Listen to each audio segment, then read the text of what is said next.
অধিবেশনে যোগ দিতে দিল্লির উদ্দেশ্যে ইতিমধ্যেই রওনা দিয়েছেন শিক্ষা প্রতিমন্ত্রী সুকান্ত মজুমদার। তবে কলকাতা বিমানবন্দরে নিট দুর্নীতি নিয়ে তিনি মুখ খুলেছেন। তিনি জানিয়েছেন, যারা দুষ্টু অর্থাৎ যারা প্রশ্ন ফাঁসের সঙ্গে যুক্ত তারা অবশ্যই শাস্তি পাবে।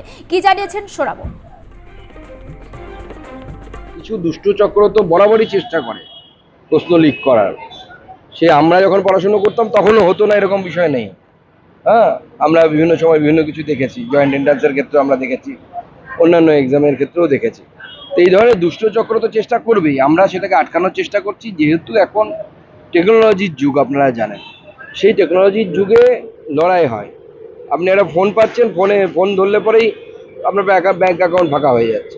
তো সেই লড়াইয়ে কখনো কখনো চোরেরা জিতে যায়, কিন্তু সরকার সর্বতভাবে চেষ্টা করছে যারা অপরাধী সবাই ধরা পড়বে এবং সবাই জেলের ভেতরে যাবে, এটুকু গ্যারান্টি আপনাদের। সিবিআই তদন্ত করছে, বিহারে সিবিআই তদন্ত করতে গিয়ে